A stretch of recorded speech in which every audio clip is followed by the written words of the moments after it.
bear down. Ryan Poles just put the Detroit Lions in his crosshairs, and Bill Barnwell from ESPN published the piece that every member of Bears Nation needs to read before the draft. The proposal is surgical. Chicago moves up from 25 to 16, jumps ahead of Detroit, and you land an elite edge rusher who can change games in the NFC North.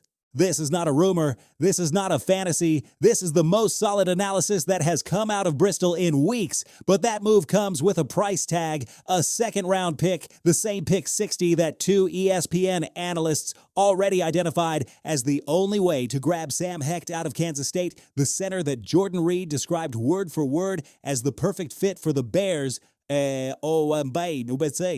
Before somebody else takes him in the third round, and you leave Caleb Williams without the anchor he needs on the interior line. So before the draft even starts, Poles has to solve a dilemma that could define the next 5 years of this franchise: the pass rusher that destroys the NFC North, or the protection of your franchise quarterback. And just when you thought the picture was clear, there are two more names floating around Halas Hall for pick 25. Dylan Thieneman out of Oregon, the safety that Yahoo Sports already described as the best possible scenario for Chicago at that spot. The same guy who had 6 interceptions as a freshman and who Dennis Allen wants in that secondary from day one. And Peter Woods out of Clemson, the defensive tackle who was a top 10 prospect before last season, fell off a cliff. And if Poles bets on him at 25, we're either talking about the steal of the entire draft or the mistake that nobody in the Windy City is ever going to forget. 4 names, 1 board, and Ryan Poles has to make the most important decision of his career as general manager of the Chicago Bears. We are breaking all of it down right now. If you are one of the people who trust the Ryan Poles process and believe this team is one draft away from making a real statement in the Windy City, drop a like and subscribe to join the real Bears Nation. Bear down. Let's get into it.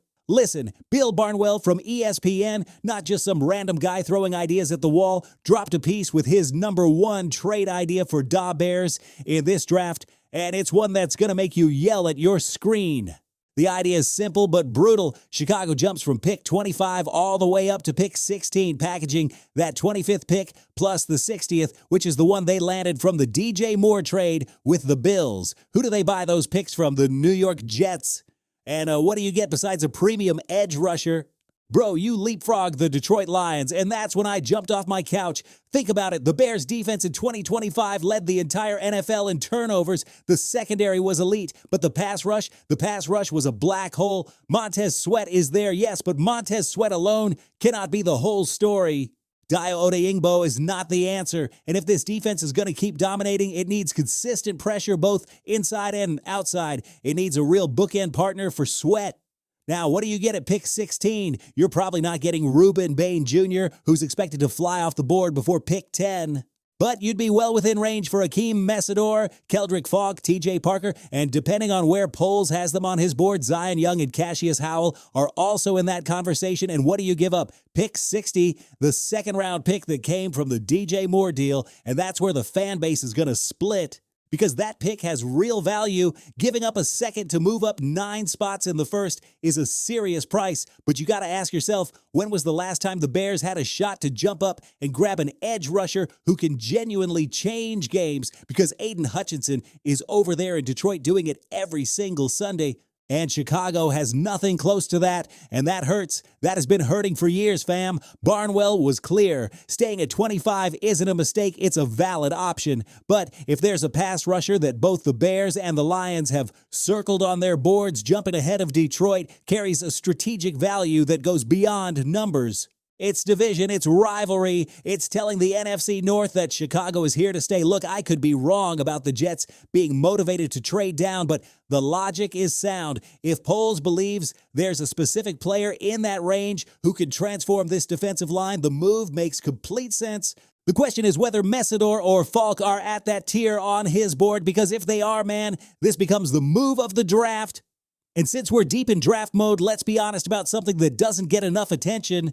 The Bears' interior offensive line needs depth, and it needs young talent that can grow into something real. Garrett Bradbury came over in a trade from New England on basically a $5.7 million one-year deal. He's a bridge player, a seat warmer while the team finds its long-term center. And that long-term answer might be walking around right now wearing a Kansas State jersey. His name is Sam Hecht. Jordan Reed from ESPN said it straight up. Love him to the Bears in round 3. Perfect fit. And Trevor Sikkema from the NFL Stock Exchange backed it up immediately. When two analysts at that level align on a day 3 prospect, you better pay attention. Dane Brugler from The Athletic, whose scouting report is the most respected in the business, has Hecht ranked as the number 2 center in this entire draft class, just behind Jake Slaughter out of Florida. And the description Brugler gives is exactly what Chicago needs. A wide-bodied blocker who still has a walk-on work ethic, should push for starting reps. And you know what else? The Bears already did their homework. Brad Biggs from the Chicago Tribune reported that on March 11th, Chicago sent a large contingent of scouts and coaches to the Kansas State Pro Day with a specific focus on Hecht. That is not a courtesy visit. That is a serious signal of interest. Hecht started the last 2 seasons at Kansas State. 0 sacks allowed as a senior, 0 penalties, working in a balanced scheme that looks a whole lot like what Ben Johnson is building here in the Navy and Orange. And when he sat down with Kay Adams and she asked him how it felt thinking about protecting Caleb Williams in Chicago, man, the smile said everything before he even opened his mouth. Now here's the dilemma. The Bears currently have him projected at pick 89 in the 3rd round, but Chicago might know the chances of Hecht still being on the board at 89 are slim, and they could consider moving him up to 58 or 60 in the 2nd round. And yes, that's the same 60th pick Barnwell is suggesting they use to jump to 16. So this whole thing depends on what Poles decides first, the edge rusher or the center. And that right there is exactly the kind of chess Ryan Poles is playing right now at Halas Hall. To round out the full draft picture, there are 2 more names floating around in the Bears' radar at pick 25, and both of them answer real needs on this roster. First up, Dylan Thieneman out of Oregon, with Kevin Byard and Jaquan Brisker both gone from Chicago. The safety position needs fresh blood, and it needs it now. Thieneman is described by Yahoo Sports as the Bears' best-case scenario at number 25. The kid has elite athleticism, serious versatility, and Dennis Allen as defensive coordinator wants exactly that type of player in his secondary.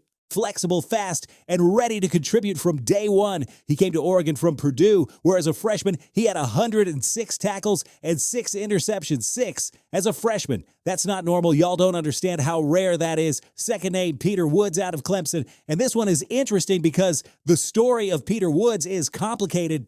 Before the 2025 season, he was a projected top 10 pick. After an inconsistent season and some poor results at the Combine and his pro day, he fell hard, but the talent is still on the tape. The question is whether the Bears are comfortable with the medical risks and shorter arms for a defensive tackle spot where leverage is already critical. If Poles believes in the player he watched in 2024 when Woods had 8.5 tackles for loss and 3 sacks and believes 2025 was just a rough patch, then the 25th overall pick could be straight-up robbery. That's the kind of high-risk, high-reward swing that defines a draft class. And if Thieneman is there and Woods doesn't feel right, the Oregon safety is a clean selection ready to make an immediate impact on a secondary that already proved it can be elite. 2 different roads, both valid, both pointing at the same destination, making this defense impossible to attack. Look where Chicago is right now, 11 wins in 2025, NFC North champions, a young quarterback with the whole city behind him, and a franchise pointing up. Now the draft hits, and every single move Poles makes in the next few days can speed up or complicate that climb.